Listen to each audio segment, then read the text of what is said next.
নমস্কাৰ অসম পুলিচ আৰু এডিআৰিৰ কাৰণে যি মই স্পেচিয়েল ভিডিঅ' আপলোড কৰি আছোঁ আজি ছেকেণ্ডটো পাৰ্ট মই আলোচনা কৰিছোঁ আৰু আহোমসকল কোন জাতিৰ বংশধৰ আছিল বৰ্মন বংশধৰ আছিলে নে তিব্বতীয়ান লোক আছিলে নে চীন তিব্বতীয়ান লোক আছিলে নে টাই আছিল আহোমসকল টাই জনগোষ্ঠীৰ বা জাতিৰ বংশধৰ আছিল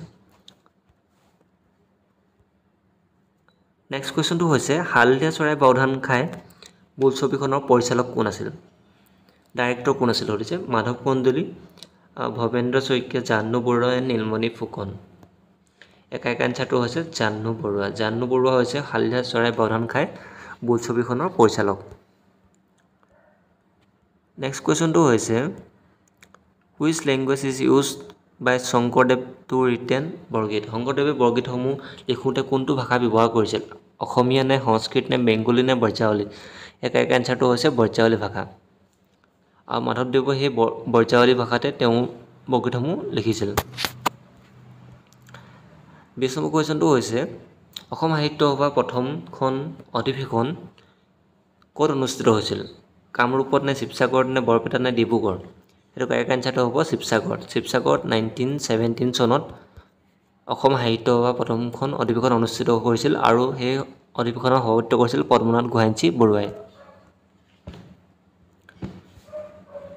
21 নম্বৰ কুৱেশ্যনটো হৈছে ফাৰ্ষ্ট অংকীয়া নাটক ৰিটেন বাই শংকৰদেৱ ৱাজ শংকৰদেৱে লিখা অংকীয়া নাটকসমূহৰ ভিতৰত প্ৰথমখন নাটক কোনখন অংকীয়া নাটক সেইটো সুধিছে ৰুক্মিণী হৰণ নে পত্নীপ্ৰসাদ নে পাৰিজাত হৰণ নে চিহ্নযাত্ৰা এইটো হৈছে চিহ্নযাত্ৰা হৈছে শংকৰদেৱৰ লিখা এখন প্ৰথম অংকীয়া নাটক 22 নম্বৰটো হৈছে গুণমল হৈছে এক ডেছ সংক্ষিপ্তধৃত সংস্কৰণ মানে গুণমালাখন কোনটোৰ আৰ্হিত বা কোনটো ভাৱক লৈ লিখা হৈছিল ভাগৱতৰ নে পুৰাণৰ নে নামঘোষা নে বেদৰ এই এনচাৰটো হ'ব ভাগৱতৰ নেক্সট কুৱেশ্যনটো হৈছে which of the following book is the smallest among all book written by শংকৰদেৱে লিখা সকলো কিতাপৰ ভিতৰত আটাইতকৈ সৰু কিতাপখন কোনখন এইটো হৈছে দেওলুংখাই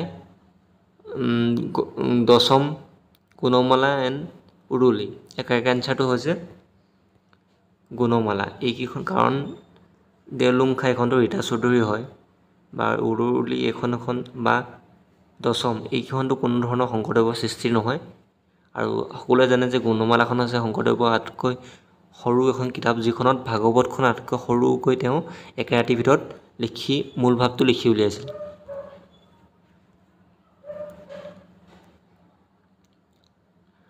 নেক্সট কুৱেশ্যনটো হৈছে হুইচ ইজ ধৱনী কবি ইন আছামিজ লিটাৰেচাৰ অসমীয়া সাহিত্যত ধৱনী কবি বুলি কোনজন সাহিত্যিকক জনা যায় প্ৰসন্নলাল চৌধুৰী নে বিনন্দ চন্দ্ৰ বৰুৱা নে নলিনীবালা দেৱী নে যতীন্দ্ৰনাথ দুৱৰা ইয়াৰ কাৰেক্ট আনচাৰটো হৈছে বিনন্দ চন্দ্ৰ আগৰৱালাক ধৱনী কবি বুলি কোৱা হয় নেক্সট কুৱেশ্যনটো হৈছে কাক প্ৰথম অসমীয়া চনেট বুলি গণ্য কৰা হয় গুণাভিৰাম বৰুৱা নে নলিনীবালা দেৱী নে প্ৰিয়তমাৰ চিঠি নে চকুলো এইটো আচলতে ইয়াৰ অপশ্যনকেইটা আচলতে অলপ গণ্ডগোলকৈ দিয়া আছে কাৰণ এইকেইখন দি আছে আপোনাৰ কিতাপৰ নাম বাকী দুটা আছে মানুহৰ ব্যক্তিৰ নাম গতিকে উপযুক্তটো নহয় বুলি আপুনি গম পাবই তাৰ উপৰিও প্ৰথম অসমীয়া চনেট হৈছে প্ৰিয়তমাৰ চিঠি নেক্সট কুৱেশ্যনটো হৈছে কোন অসমীয়াত প্ৰথম অভিধান সংকলিত কৰিছিল অভিধানখন প্ৰথম অসমীয়াত কোনে লিখিছিল নাথান বাউনে লিখিছিলে নে হেমচন্দ্ৰ বৰুৱাই লিখিছিলে নে মাইল বনচুৰে লিখিছিলে নে আনন্দৰাম ঢেকিয়াল ফুকনে লিখিছিলে প্ৰথম অসমীয়া অভিধান মাইলছ বনচনে সংকলিত কৰিছিল বা লিখি উলিয়াইছিল নেক্সট কুৱেশ্যন অসম সাহিত্য পাঠন হিচাপে কি বুলি গণ্য কৰা হয় দেৱাৰগীত স্বৰ্ধাপদ বৰগীত নে প্ৰহ্লাদ চৰিত একাই এনচাৰটো হ'ব স্বৰ্ধাপদসমূহ অসম সাহিত্যৰ প্ৰথম উদাহৰণ হিচাপে গণ্য কৰা হয়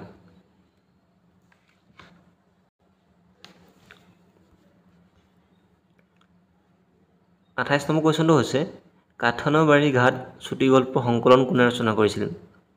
সৌৰভ কুমাৰ চলিহা নে মহিম বৰা নে মামণি ৰয়ছম গোস্বামী নে হীৰেণ ভট্টাচাৰ্যই? ইয়াৰ কাৰেক্ট আনচাৰটো হৈছে মহিম বৰা। এই কুৱেশ্যনটো আগৰটো ভিডিঅ'টো মই পাইছিলোঁ, ডাবল ৰিপিট হৈছে। মহিম বৰা কাঠনৰ ঘাট এখন তেওঁৰ চুটিগল্প এখন সংকলন হয়।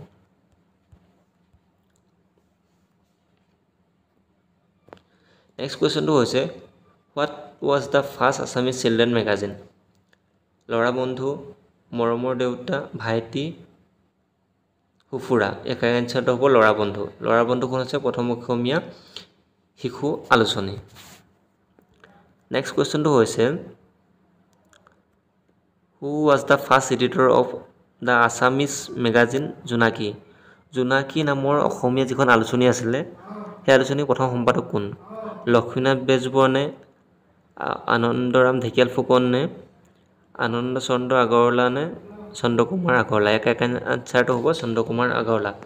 চন্দ্ৰকুমাৰ আগৰৱালা হৈছে প্ৰথম সম্পাদক জোনাকী আলোচনীৰ। নেক্সট কুৱেশ্যনটো হৈছে who is the founder of the South East Asia Ramayana research centre? দক্ষিণ পূব এছিয়াৰ ৰামায়ণ গৱেষণা কেন্দ্ৰৰ প্ৰতিষ্ঠাপক কোন? ভূপেন হাজৰিকা নে মামণি ৰয়ছম গোস্বামী নে ধ্ৰুৱজ্যোতি বৰা নে ডক্টৰ মালিনী? ইয়াৰ কাৰেক্ট আনচাৰটো হ'ব যে মামণি ৰয়ছম গোস্বামী।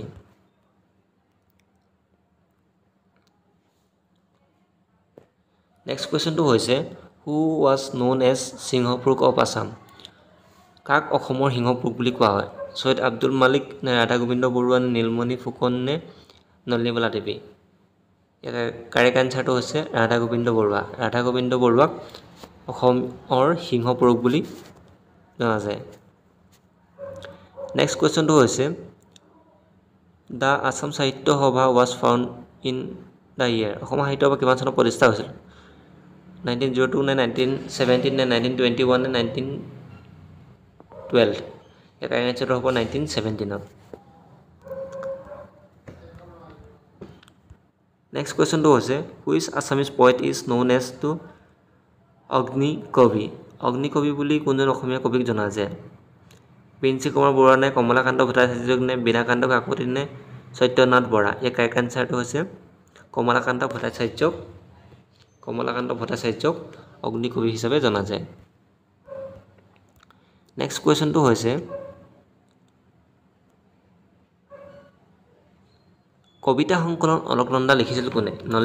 নীলমণি ফুকন নে নলিনীবালা দেৱী নে হেম বৰুৱা নে ৰাম গগৈ? ইয়াৰ কাৰেক্ট আনচাৰটো হৈছে নলিনীবালা দেৱী। নলিনীবালা দেৱীয়ে অলকনন্দা নামৰ সংকলনখন লিখি উলিয়াইছিল।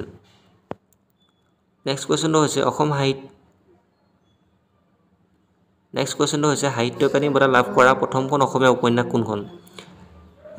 এণ্টাৰৰিপ নে য়াৰুঙ্গীন নে বনফুল নে মামৰে ধৰা তৰোৱাল? ইয়াৰ কাৰেক্ট আনচাৰটো হৈছে য়াৰুঙ্গীন।